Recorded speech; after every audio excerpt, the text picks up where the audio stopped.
All right, this is great.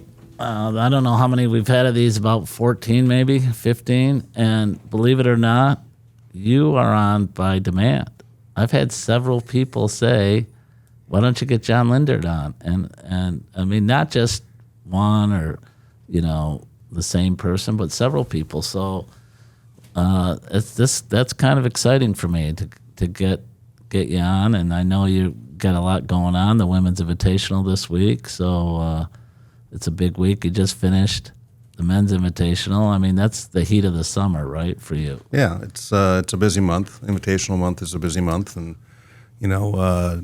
July is normally a busy time of year, and then we kind of slow down a little bit in August when families go away before high school football practice starts and high school football games begin. And next thing you know, we'll be going to Spartan Stadium. Exactly. And for those that don't know, John is I think 24-year PGA head professional at Lansing Country Club. Yes, been there for 24 years, started in 24 seasons, I guess, if you will.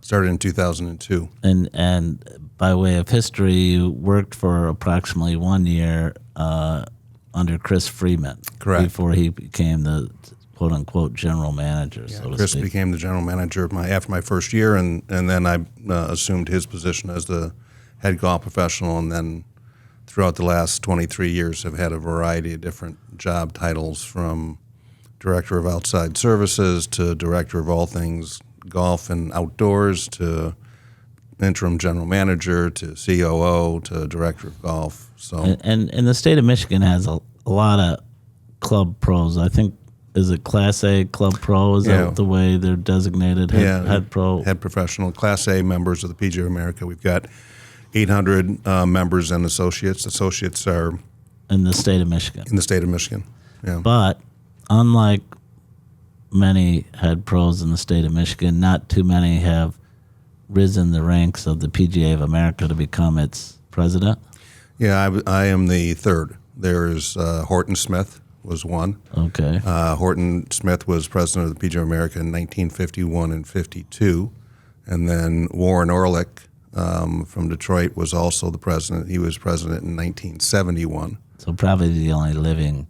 I am the only living. Right. Right.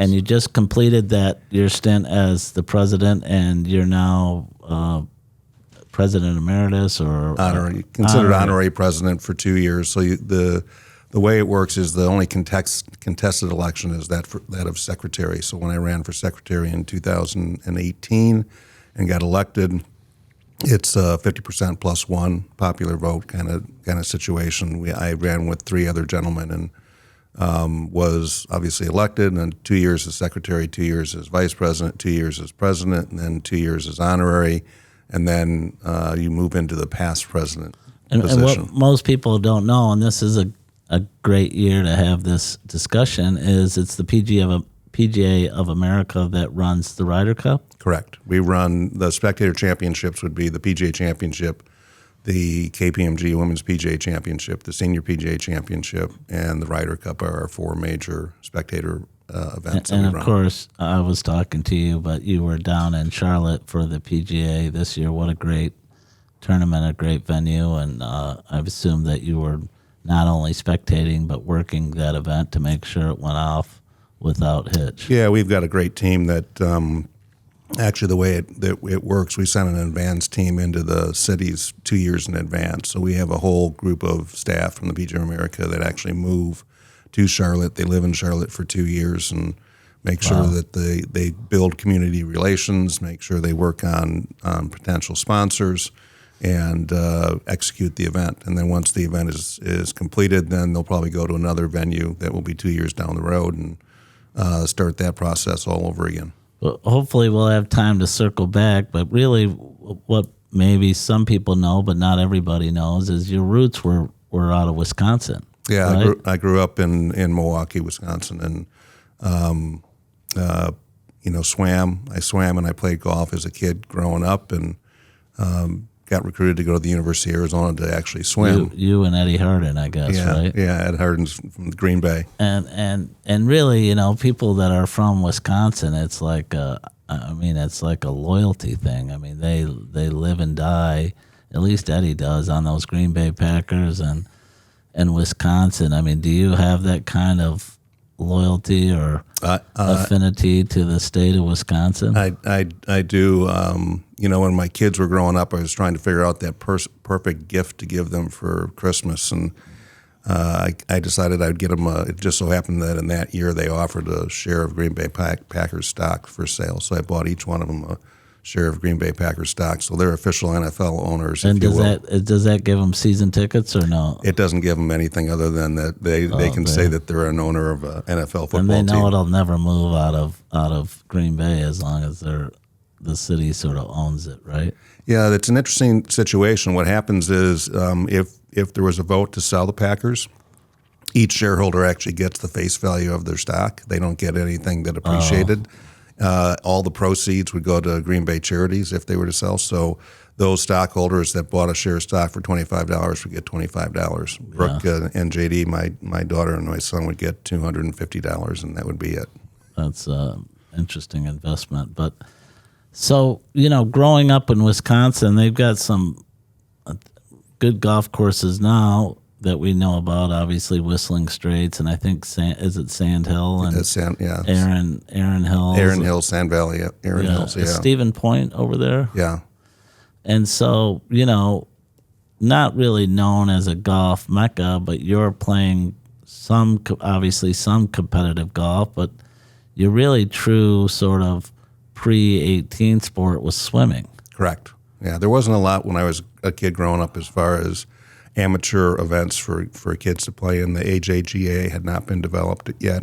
Was the Big I one, the insurance youth class? That was not around. I played in the Western Junior. Well, that's a national tournament, right? But I played in that in Oklahoma City, and U.S. Junior Amateur. U.S. Junior Amateur was also available, and then really it was just the amateur, and it would be the Wisconsin State Amateur, which I played in numerous times, and the Wisconsin Open, which I played in numerous times, and that was really about it. That was your opportunity. So you could swim, which is really a summer sport, right? It typically, you know. In high school, it was a winter sport, but everybody would work out in the summer, correct? Right. And so how did you balance, if you're playing in the U.S. Western Junior, which at the time, I assume because it was this way with me, you could just fill out the app and you got to go to the tournament, correct? Right? Yep. No qualifier. And when I was 16 or 17, it was played in Ann Arbor. I think it was Travis Point and another course, maybe Radrick. But if that's the way it was with you, you obviously didn't have to have a minimum handicap or anything. You could just go to it.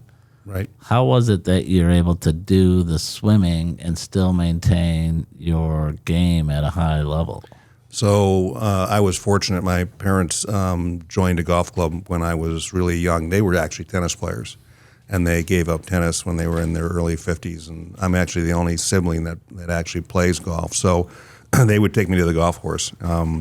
They would play tennis, and you'd be at the driving range. So I would go to swim practice at 6 o'clock in the morning, and I'd have swim practice from 6 o'clock to 8 o'clock in the morning, and then I'd play golf from 8 o'clock till dark, and that would be kind of my day. And it's a pretty good life, isn't it? I was growing up at a country club and swimming and playing golf and tell me about what age were you doing that and for how long? I actually did that. So I had my first state record when I was 6 in swimming. Yeah, held my first, and that record lasted for about 26 years. So at the age of 6 to 18, till I went away to college at the University of Arizona. And tell me what kind of country club it was, because there's all different kinds of country clubs. I mean, it was a kind of an old traditional Parkland style golf course. Right. We actually hosted the Greater Milwaukee Open for 2 years. It hosted the Miller Open prior to that, so it was a good golf course, good test of golf. And generally, and correct me if I'm wrong, you sort of grow up as a junior, and members know who you are, and then at a certain point in time, pretty soon you're playing with the members, right? Correct. And, you kind of they give you a sort of a deference at the beginning, but pretty soon, I assume you're playing for something, a little bit of wagers, and as much as you are just a junior there, everybody sort of treats you like you're just another golfer, I assume. Well, yeah, my first time playing for something, I was 12 years old. And Right. all I can remember is getting a $5 bill, which was not anywhere near how much I had won for the team. Yeah, exactly. But I mean, for me, I sort of grew up the same way. In fact, and I've said this before, the first time we went out, we played for the scorecard. And Jimmy Werbelow, I don't know if you remember the Werbelows. Yep. We played with Jimmy. And when he graduated from high school at his open house, his mom had all the scorecards he won, and we were always playing for something. But once we started playing with the members, it's a different sort of learning lesson. As much as people think, well, it's a sort of a silver spoon lifestyle, when you start sort of wagering, right?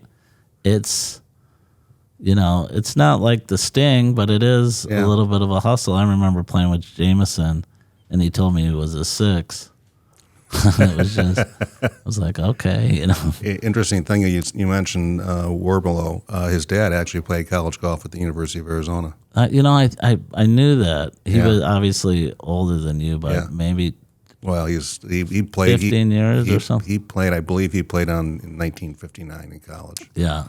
So he was about 26 years. So you're swimming, and in today's modern day of raising kids, there's this often debate about, do you just dedicate yourself to one sport, or what do you do? And so tell me how that played out for you. No, I played all sports growing up as a kid. So I was on Little League Baseball, played basketball, played football, up until high school. I wasn't quite big enough when I got to high school, but I continued to play basketball as much as possible, and I swam obviously and played golf. So I participated in a ton of sports. PGA of America really likes that. If you talk to some players, if you talk to like Jack Nicklaus was a dual sport athlete for a long period of time, and they like that opportunity to build different muscles and different strengths with different sports. And ultimately, at some point, you get you're going to go to college, right? Right.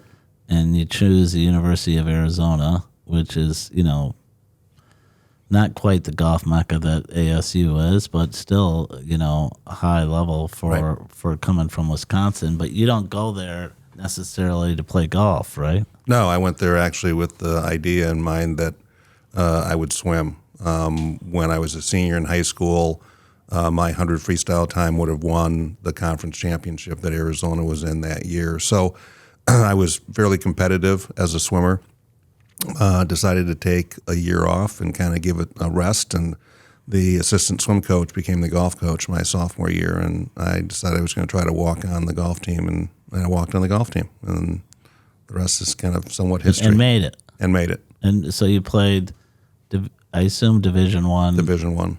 Golf. Yeah, we were in the Western Athletic Conference initially, and then obviously we moved to the Pac-8, which became the Pac-10. And the Pac-8 would have incled USC and UCLA and traveled whatever in a bus or a van.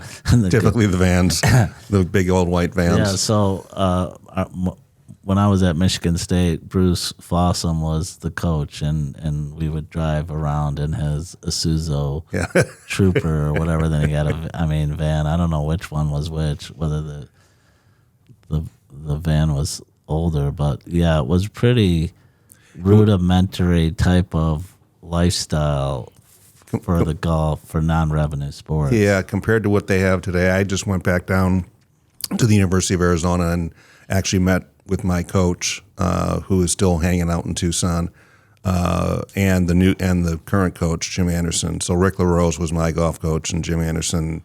The university has put in $15 million into Tucson Country Club, and they built this golf complex for the men's and women's golf team, which They have their own locker. They have, Right, TrackMan. They have a SAM Putt Lab. They have a place where they can have breakfast, lunch, and dinner. Showers, workout. I think when I was in college, we were lucky to get a sleeve of golf balls in the golf bag we had to give back. And That's true. That's true. You could only have it during the season, right? And that sort of changed. There was a period of time when we could have it, and then during my 3 or 4 years, I think at one point they said you can only have the golf bag during the actual golf season, and then I think they said no, screw that or whatever. But we had to give the bag back. Yeah, I mean, I don't no even, names on the bags. I don't that's even for sure. think we had like scheduled practices. What we had was qualifiers. So I don't know how it was at Arizona, probably a little more regimented, but we had to show up for the qualifier Friday or Saturday and be ready to play. We had scheduled practice because we had 5 golf courses that we played. So we had a scheduled routine of where we played. We played at Tucson National, which is now a Omni property, Tucson Country Club, Skyline 49ers, and we typically would play Tucson National twice. So it was we had a routine. We played Oro Valley as well, so we'd go to each golf course, different golf course almost every day. And at some point, you graduate, right? What are you studying? I graduated with my degree in accounting. Which is a great degree. Yeah. I encouraged all my kids to get it qualifies you to do something. Right. If you take the CPA exam, you don't take the exam. No, I came back from University of Arizona and had a long talk with my dad, who wanted me to sit down and do Becker's review and take the CPA exam. And I said, I've got this itch to teach golf and to get involved in golf. And if I don't scratch that itch now, when will I? And will I always look back and say, I wish I would have, could have, as I'm sitting with the 3-piece suit on and a pocket protector as an accountant. And I decided that I'd go after a little bit of a career in golf. And I got a job in Sarasota, Florida, and really haven't looked back since. Yeah, so tell me what year that would have been. That would have been 1981. Okay. And how long are you in Sarasota? 2 years, and then I go to Ohio. And tell me, like, what is your basic philosophy in 81 with regard to teaching golf? I mean, we're hitting persimmon-headed clubs and a lot of balls, and not that necessarily changes the golf swing, but probably does. It does. I mean, the reverse C at impact, the great big curve, and leaning backwards. And that was to try to get the ball airborne. And we used to think the coolest shot you could hit was that driver that started off really low and then kind of spun up in the air. And today's technology tells you that that's exactly how you want to hit a short drive, is by doing that. You want to launch it high with little spin. And so when I first started instructing, I was very blessed. I got to work alongside of Jim Flick and Bob Toski in the Golf Digest golf schools. I had about 5 minutes of experience with Jim Flick. Yeah. He was a pretty regular affiliated with Boyne. Right, yeah. And I was at Bay Harbor playing with my friend, who I've known since college, and I could see his, frailties in his swing. And Jim Flick said, do this, do that. He was on the range that day, and he was kind of telling stories, and he looked at my friend Steve's swing. And in about 2 minutes, it was like, oh yeah, that's exactly what you should do. He told him what to do. It was an amazing, adjustment. And so, as hard as this game is, the right teacher can make all the difference in the world. I think it's about communication. And what I tell young PGA professionals now is that when I first started teaching, I thought I had to teach everything I knew to every student to justify that I knew something. And now I don't say hardly anything. I'll say a few things. My job is to pick out the one thing that a person can work on and can take to the golf course. I really dislike the saying that I just took a golf lesson, so I'm going to get worse for a couple of weeks until I get better. I prefer to have my students get better the minute they walk off that range. Right. So or at least feel like it. Yeah, so it's my job, and my job is to select what that person can handle and what that person can work on, and not teach them everything I know about the golf swing. Or everything that's wrong with their swing, right? Correct. You can obviously, You know as well as I do. When I'm working on my own game, I can only think of one or two things in round that I can actually work on. Right. I can't have 5 different swing thoughts going. The minute I have 5 different swing thoughts going, even when you have one swing thought, yeah, right, during the course of the round, how many times do you miss it? Right? Oh, do you like? Oh yeah, I forgot. I'm supposed to do this. Or Yeah. I'm supposed to think about, Yeah.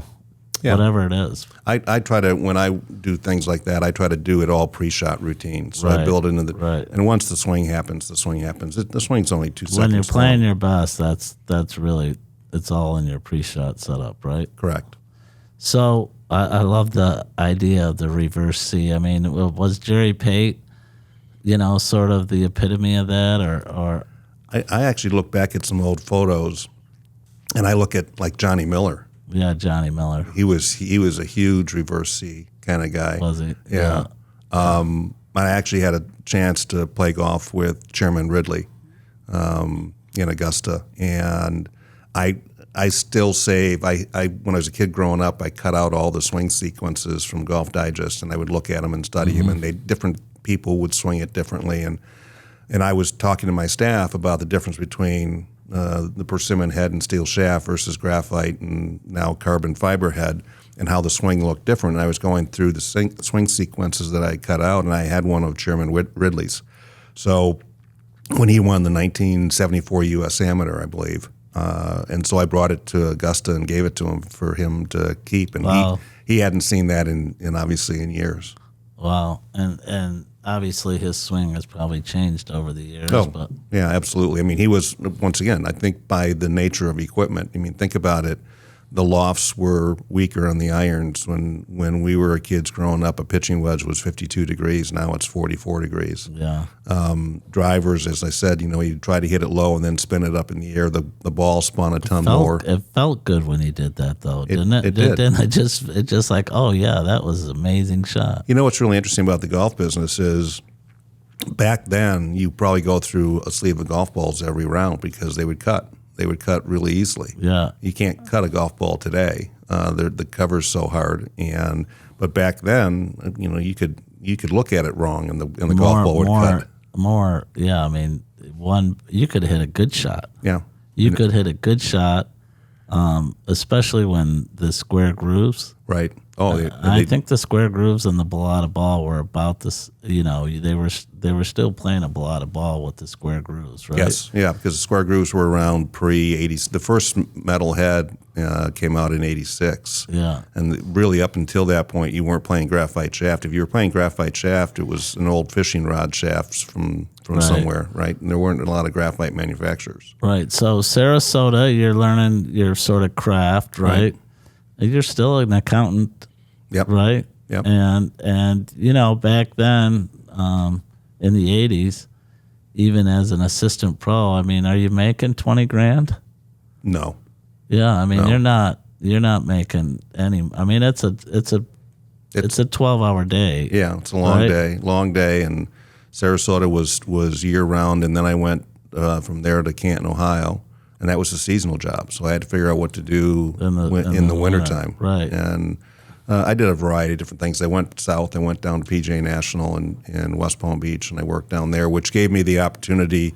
I would work at 4 a.m. to noon, and then I got to hit balls from noon to 2, and then I got unlimited access to play golf from 2 to dark, and I would do that every day and work on my Which is game. not a bad way to go. But No. as an assistant pro, I mean, basically you're slightly above a caddy, right? I mean, you're hustling. I mean, Yeah, you're working a lot of hours. And if you're at a club, which I don't know, was Sarasota a resort or It was private? resort. It was Right, so that's a little bit better. But sometimes at the private clubs, you might be treated worse than the caddy. yeah. I was pretty fortunate. Some of the places where I worked, Canton Brookside, the membership treated you really well, and That's good. but you didn't make a lot of money. I mean, wintertime I'd share a 3-bedroom house with 7 guys, and we'd split rent, and you'd figure out a way to Right. manage it, and you'd find out where the happy hours were, and you'd go buy one beer and then eat for free as much as you possibly Right. could, and spend 99 cents on meals that day. And so, the thing is, when you sort of pick that career choice, right, the goal is to become the head professional at a club, right? Correct. And- That was my goal. Right. And it's like a, big jump to go from an assistant to become a head pro. And a lot of times you do it by matriculation, like we see work under somebody and eventually they retire. Right. But that's not really how you did it. No, I worked a couple years in Canton, and then a job came open in Bryan, Ohio, which nobody knows where it is. It's 45 minutes east of Fort Wayne and 45 minutes west of Toledo. It's the home of Ohio. It was the home of Ohio Art, which was the Etch-a-Sketch, and it's the home of Spangler Candy Company, which makes the Dum Dum Suckers. So Right. that's about the. But you need in the small communities, you need some kind of big industry to support Yep. a private club, and Yeah. so that's That's why you would know that in Yeah. part because you knew that their executives were members at your club, right? Yeah, right. And I had a great opportunity. I mean, I was a young kid. I was still in my 20s, and I owned the golf shop. I owned the driving range. I owned the bag storage. I paid all the payroll for golf, and I got a percentage of the cart fees and greens fees, and I got a salary. You're running a business, Yeah, right? yeah, yeah. You're running a business, payroll and retail. I mean, the retail back then was probably slightly better, but Not as much online shopping. right. And fortunately for you, actually got an accounting background that had to have been helpful. No, it helped tremendously. And I look at it as a blessing because we were 45 minutes from Fort Wayne and 45 minutes from Toledo. What I did is I did some creative stuff where I brought in some name brand manufacturers. I brought in Ralph Lauren, which doesn't seem like in the middle of farming community would be a hot seller, but when people are driving to Fort Wayne to buy polo or driving to Toledo to buy polo, what I would do is I'd mark it $5 below what retail was.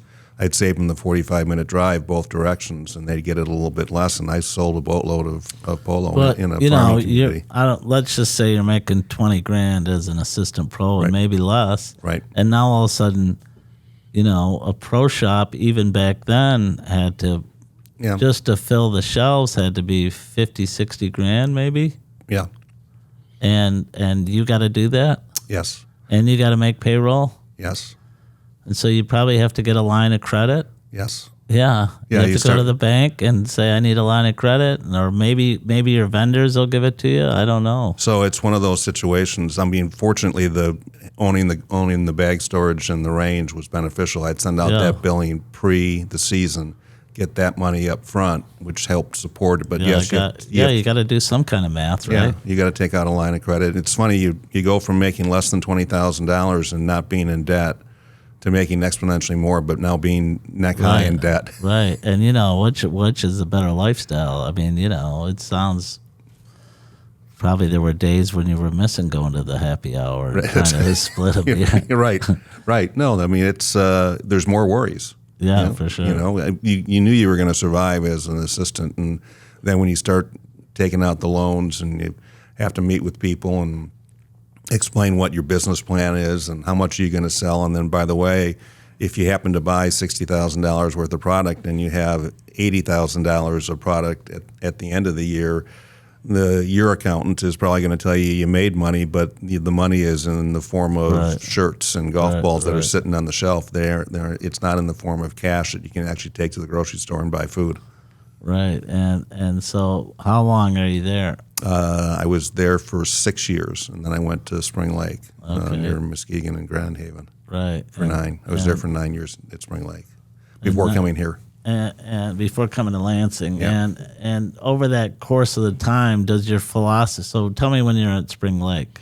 I'm there from 93 to 2001, 2002. So really significant change in the golf Huge. business, right? We see Tiger Woods, Tiger.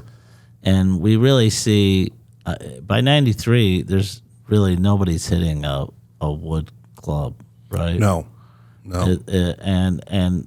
Despite the fact that there's been a complete changeover, we're still in the infancy of drivers and, what really makes the ball go.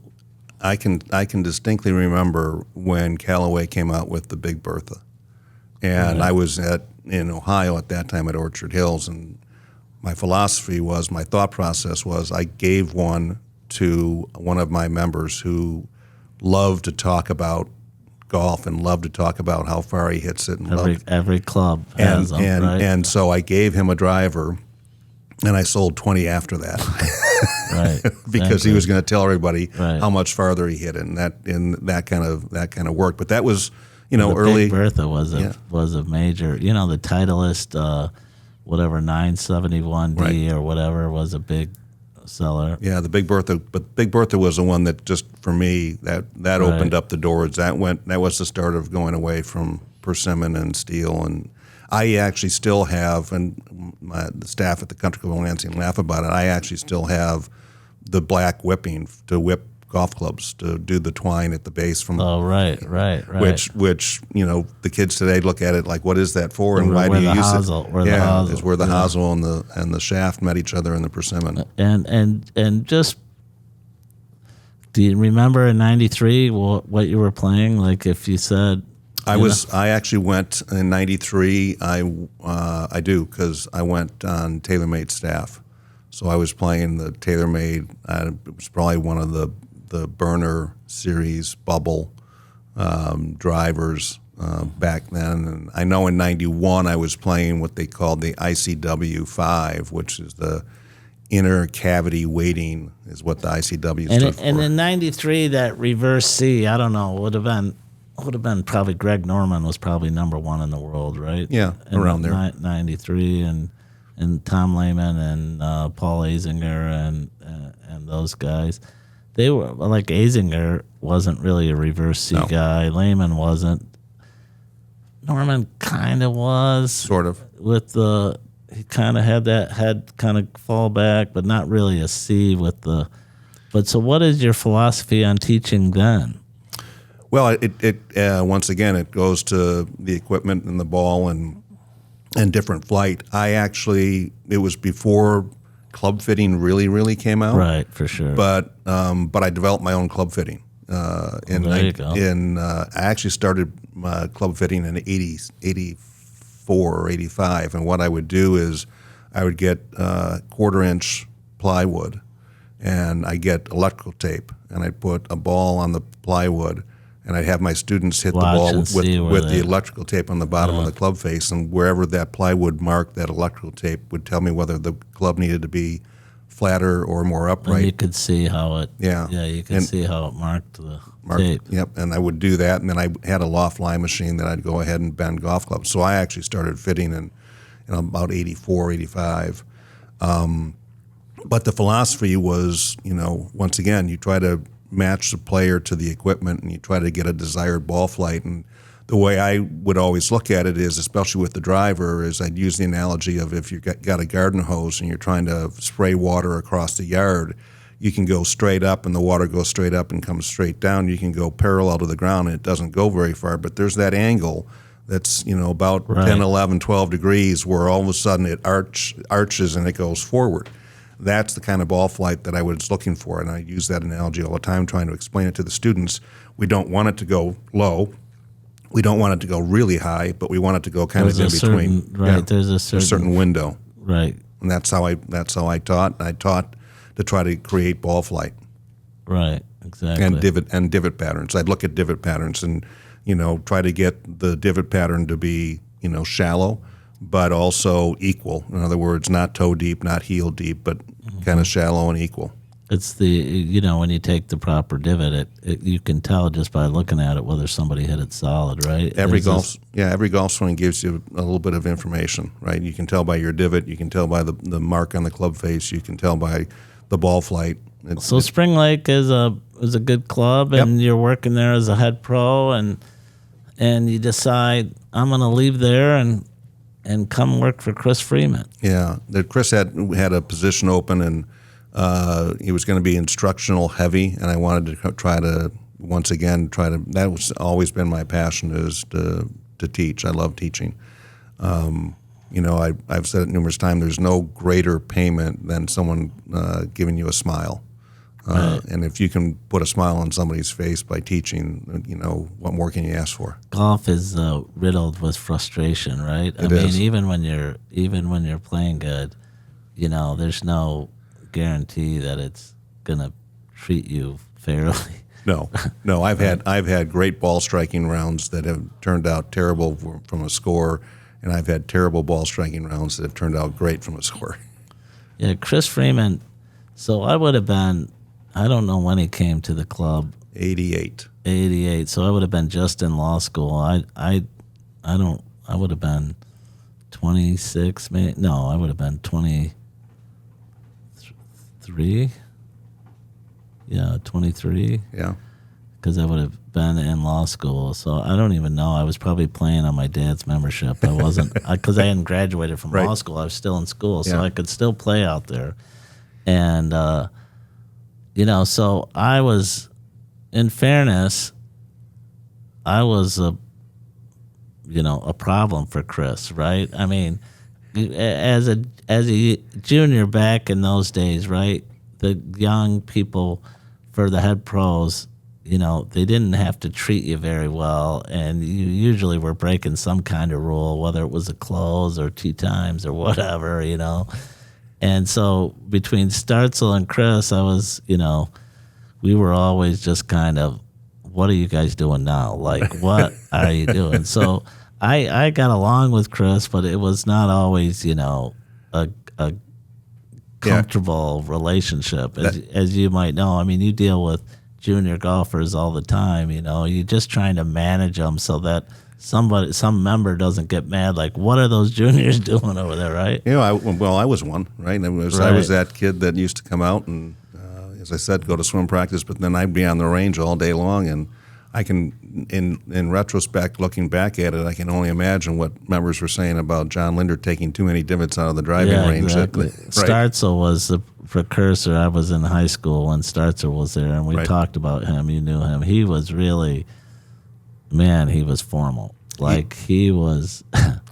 There's a reason why he runs the first tee at the PGA Championship. Yeah. He still has his old Casio digital watch, and he looks down at that watch and make sure that first tee runs on time. He is on point. He was a decent teacher. He had certain philosophies, back and chest to the target and kind of thing. But I'll tell you, he brought in some assistant pros that I had never seen anything like. I don't know if you know Todd Greenlee at all. I do. I know Todd very well. So Todd had a mouth on him like you couldn't believe. And he would just look at us and say, listen, you want to play with me? I'll beat you like a drum. I mean, he would swear, and it was just like, who is this guy? And in contrast, Mike Erickson. Yep. So Mike worked there too, and Mike became a really good player. Really good player. But he was very religious, at least. So, you had one guy that would drop every F-bomb in the world, and you had Mike, who was a super nice guy, and he was just developing his game where, and it was an interesting contrast. Yeah, Mike became a really, really good player. Yeah. And so you come and work under Chris, and, I don't want to say it was a step down, because it was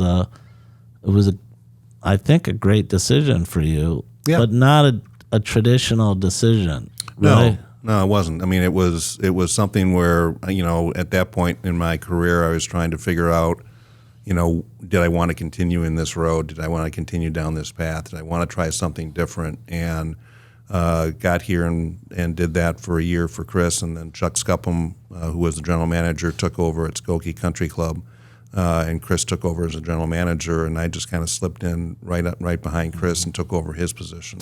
And would that have been pre-remodel? No, it would have been just post. Just post, right? Just post. Remodel was in 99, 2000 of the clubhouse, so it was just post. There was some, according to legend, there was some upheaval when that remodel occurred, and some people left, and then.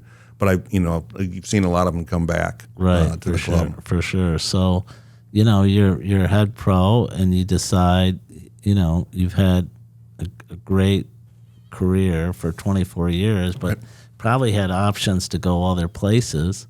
You're not from here, right? Yeah. No. You meet your wife where? Actually, we are a second marriage couple, but we actually dated each other all through high school and through college. Oh, man. So I met my wife in high school, actually probably in grade school. Okay. And when do you get married? 2004. Which would have been here? Yeah. At Lansing. Yeah. Okay. And so she's not from here either. No, she was a flight attendant for United based out of Chicago at that time. And you have 2 kids together? Well, I have 2 kids. She has 2 kids, so we have 4 total. Okay. Yeah. I got you. And but I'm just saying, what was it that you decide I'm going to spend, the better part of my professional career here in Lansing? Well, when I got here, and I say it often, I didn't know whether I was going to come for a cup of coffee or a career, and it ended up being a career. One thing led to another. I got to know the membership at the club, and the membership's always been very kind and gracious to me. And always. I would say, yeah, they always. I mean, obviously, I'm not going to hold the entire membership accountable for a few people who have chosen to kind of go at you, but that's going to be almost anywhere. Right. And I've always been a small kind of town person. Milwaukee, as we chatted before, Milwaukee is a big small town, if you will. Lansing is somewhat the same. I'm not a fan of driving through too many stoplights to get to work, and I've never really done that. So, the community here in Lansing has been great. The membership's been great. The club is absolutely fantastic. It's a wonderful Parkland-style golf course. It's always in great condition. It's a fun golf course to play. Yeah, it's a great daily player, right? Yeah. So it's one of those things where, you can have opportunity to go someplace else, and you can have bigger jobs, but are bigger jobs better jobs? When you look at it with lifestyle and everything else that you're afforded to be able to do, and I've never been that person to chase. Right, I've never been the person to kind of chase something different and just to move. That's sort of contrary to sort of the common mantra that at least my kids. They're always, I don't know if I'm getting paid what I'm worth and blah, blah, blah. And, often opportunities come to you, right, just by doing what you're doing. Yeah, and here again, every time that you take on a new position, I've always said the most difficult period of time of a new job is like your first 6 months or a year. Learned very early on when I went to Orchard Hills, I had a member come up to me and say, John, because you got here, 360 members shouldn't have to change what they're doing because of one individual. You need to understand why we do things the way we do things. Right. So your first 6 months or a year at every facility that I've always been to is a learning curve. I try to learn why they have certain nuances, because every club has certain nuances. Why they do things a certain way. Why do they, one club doesn't have tee times, another club has tee times, one club has. When I first got to the Country Club of Lansing, our tee times were 8 minutes, 7 minutes, and they'd flip back and forth, and we'd put 8 groups out every hour, which was way too many. But didn't change that until a couple years at the club to 10-minute tee times, which we're at now. But you had to try to understand why certain clubs do certain things before you can make a decision and make a recommendation for a change. Yeah, it's like maybe like your teaching philosophy, right? You look at their swing. You don't start giving them comments on the first shot they hit, right? You want to see several of them. Yeah, so it's always a learning curve, and every club's a little bit different, but all clubs are a lot alike. They're going to have every club's going to have a pocket of members that are going to be very supportive, and they're going to have a pocket of members that are less supportive, and they're going to have some troublemakers, then they're going to have rule followers, and it's the names change, but the characters, if you will, are all the same. Right. And during this period of time at the country club, you're not only teaching, but you're taking on different roles, right? Yeah, we went through the bankruptcy in 2009, which was a rough stint. Yeah, for sure. But you can't really minimize that at all. No. What that meant for where we are today. Right? Well, I think there was a great big learning curve. I think in that period of time, we learned that you can't save your way out of something, that you have to create some type of a niche. Who are you? Some type of an identity. And the club was always a high service club, has always been, that service is something that they can hang their hat on. And if you cut services to the point where the service is not being able to be executed, then what are you? Where's your identity gone? And I think we learned that, the club learned that service is part of our identity, and that we should continue to strive to have great service. It's one of the great experiences, and I don't want to say I played all over, but I've played a lot of different places. But when you pull in there and they grab your clubs and you're on the bag and the driving range is right there, you don't have to go look for it, and the putting green is right there, and I always complained about Walnut Hills. I could show up there and walk around for 20 minutes and nobody knew that I was there. It was so discombobulated, and that's never happens at Lansing. It's just a complete different experience. But what I want to talk about is you then decide to get involved in the PGA of America. Yeah. And, you really don't need to do that, right? It's not like there's something at the club that says if you do X, Y, and Z, I don't know, if you make the all-star team, you get paid more money. Right. I mean, right? There's nothing about, but why do you, tell me how that came about. Well, I'd given it some thought, and I look at instruction and governance, if you will, as kind of similar. They're both they're giving back to the golf community. And somebody asked me about, I was appointed on what we call our Board of Control, which is the Judiciary Committee of the PGA of America. Jim Remy, the president of the association, gets to select two people, one each year.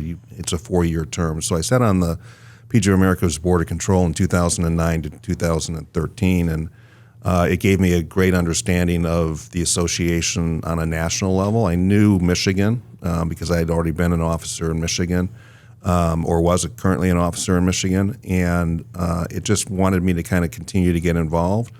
Plus, I viewed it from a standpoint of trying to stretch myself, trying to make myself a better person and challenge myself to do something that I didn't think I could do. And then obviously I got involved and ran for national office, which was a stretch as well, to put yourself in front of your peers to get a yay or a nay. I mean, like, let's say a lot of people, but when you're talking about a national election, and it's not like you have a name like O'Malley, and if you run for a judge in Michigan, you have an Irish name, you're like 75% chance going to win. I mean, Lindert, pretty straightforward, but not like like, who is this guy? And you're not like from New York or a place where everybody wants to come and play, or you have you put your name on a ballot, and I mean, what can you do but just hope, right? I mean, are you doing a mailing? Are you running an actual campaign? You're running an actual campaign, had a website. I did monthly video emails, if you will, and would do a speech, and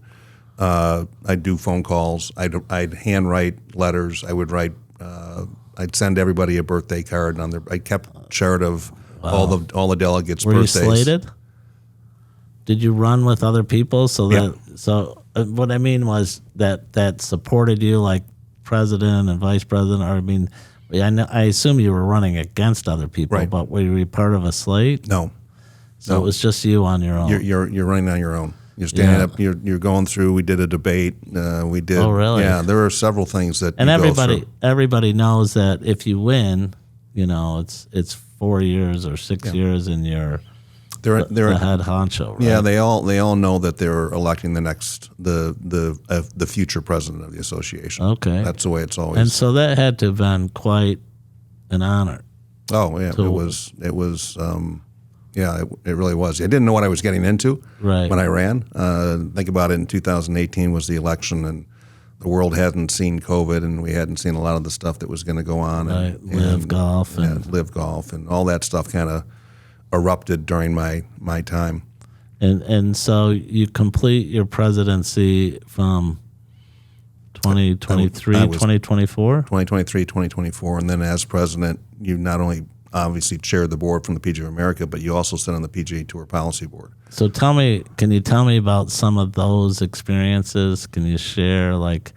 There's a lot of conversation. I mean, obviously, if you think about it, that's kind of the start of PIF and LIV, and the framework agreement happened under my term. And I remember my phone. I was flying back from Baltusrol.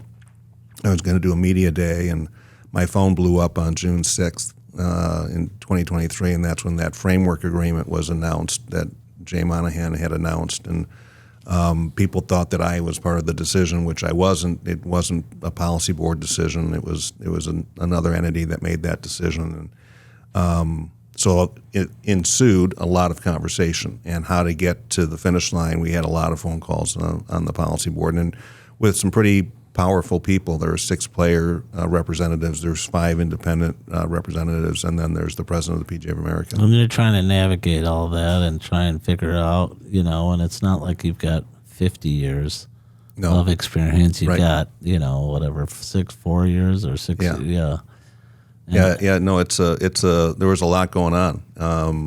And then obviously during my term, the USGA came out with their golf ball rollback announcement, and so there's been a lot of conversation within the industry, not only from the PGA Tour side, but the USGA and the R&A side, and the PGA of America is kind of that entity that's trying to make sure that the game continues to thrive and grow. And that's the work side of it, right? Right. But there's also kind of a, hey, this is really cool side, right? Yeah. We see on TV at the PGA. I don't know whether that's cool or not when you're doing the trophy presentation, but there has to be moments when you're like, wow, this is really cool, right? Yeah, just the handing out of the trophies is obviously it's nerve-wracking. Right, you could drop it. Yeah, you're on live TV. They want you to stand facing the cameras and hand this trophy off to the champion, and then the Wanamaker trophy weighs 32 pounds, and the Alfred S. Warren, which is our senior PGA trophy, which is like 3.5 feet tall, weighs 38 pounds. So you're picking up and trying to twist your upper body and hand it to somebody, and they don't know how heavy it is either. And obviously, as we saw last year, this past year, the lid does come off the Wanamaker trophy. So, but no, it's really cool. I'm being part of the official team for the Ryder Cup. Going to Whistling Straits and staying with the team in the team hotel, and then as president going to Rome, and we did the opening gala, and they closed the Spanish Steps. Now, I don't know how many times they've closed the Spanish Steps for something, but they haven't closed it too often. And get to go to the gala, and I spoke at the Players' Gala. And this is my take. I could be wrong. The Ryder Cup, 1990, 1988, 1986 was not what it's like today. No.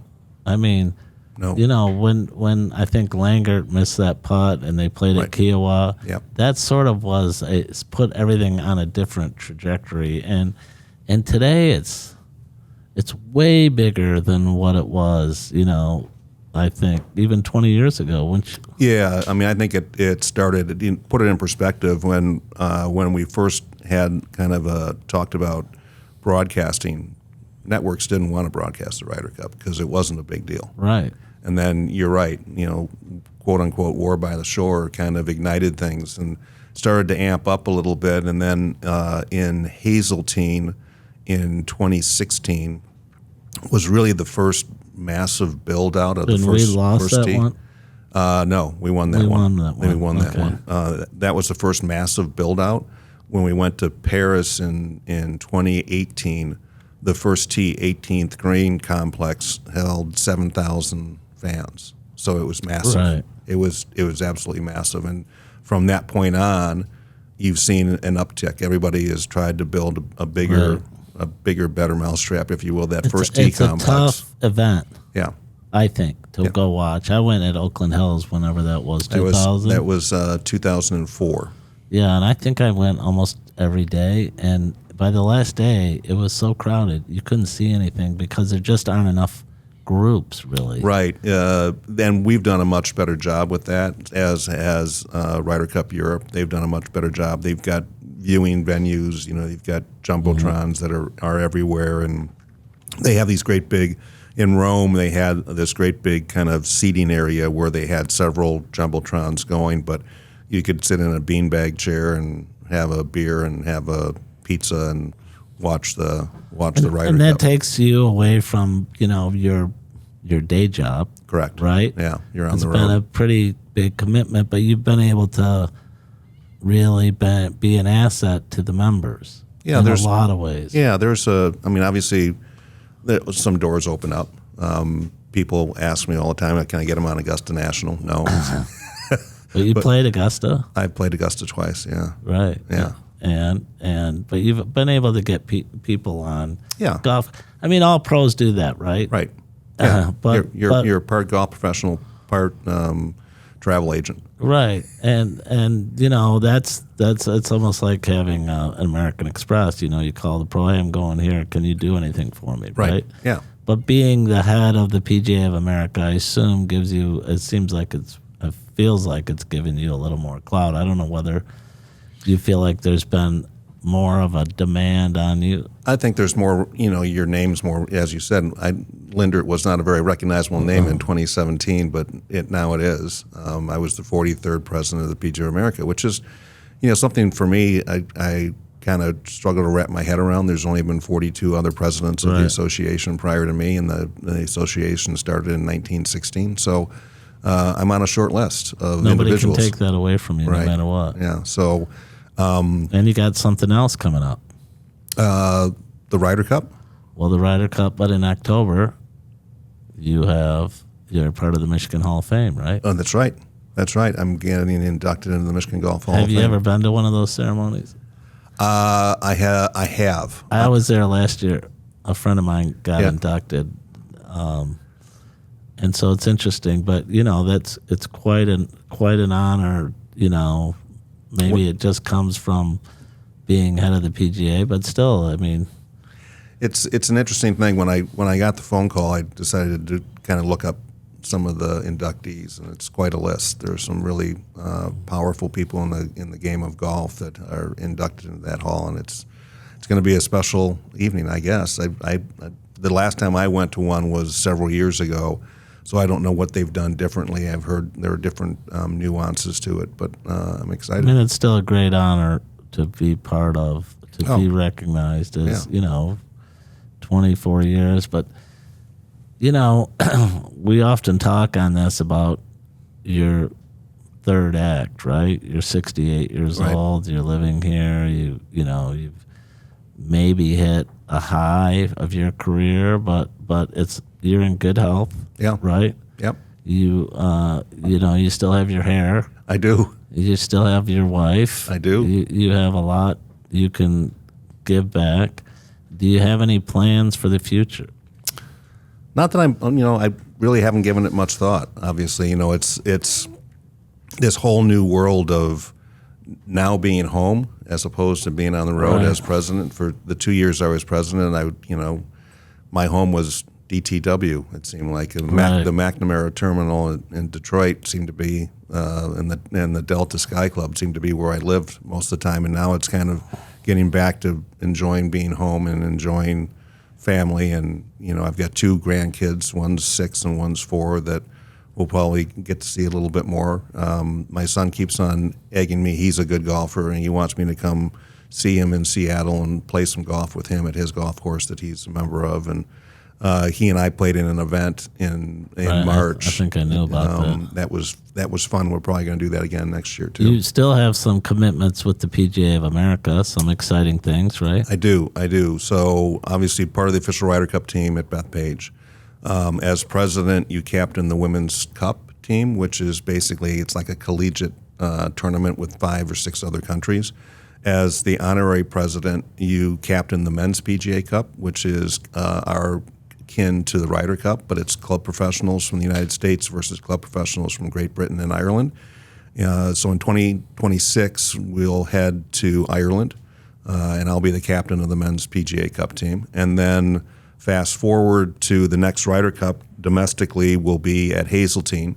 I'll be one of the official starters, and I'll be captain of the Junior Ryder Cup team. That's a lot of things to look forward to. Oh, yeah.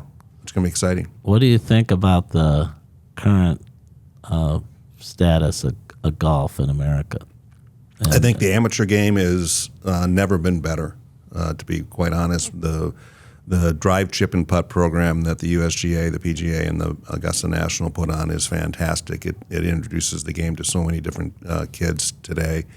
PGA Junior League, PGA Hope, which is helping our Patriots everywhere, has really enthused a lot of people to pick up the game. So from an amateur perspective, I think the game's never been in a better position. I think the professional game still needs to work out some kinks. The statement that fans want to see all the world's best players compete against each other is accurate. Even though the game has grown and the number of participants is up, we're up to 41 million, both green grass and off-course participants.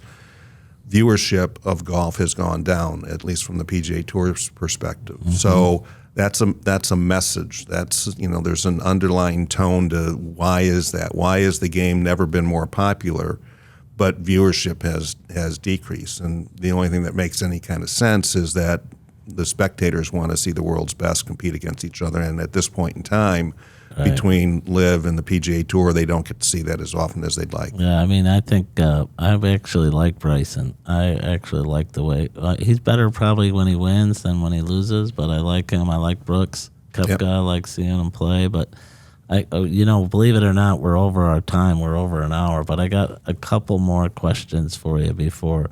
Yeah. Tell me who you think's going to win the Ryder Cup, because you'll be there at Bethpage and. We have 12 players, and we have the 13th man being the city of New York. Right. So I'm going to roll the dice, and I'm planning on Team USA coming out with great. And so you'll be part of the official, part organization. Of You'll be there, and you'll be. Be there with the team, and have dinner with the team, and.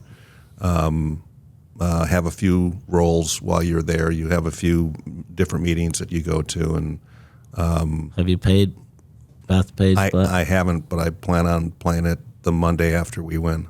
Great, that's great. That's great. I've walked it, but I haven't played it. I was there, and obviously we had the PGA Championship there when Brooks won it in 19.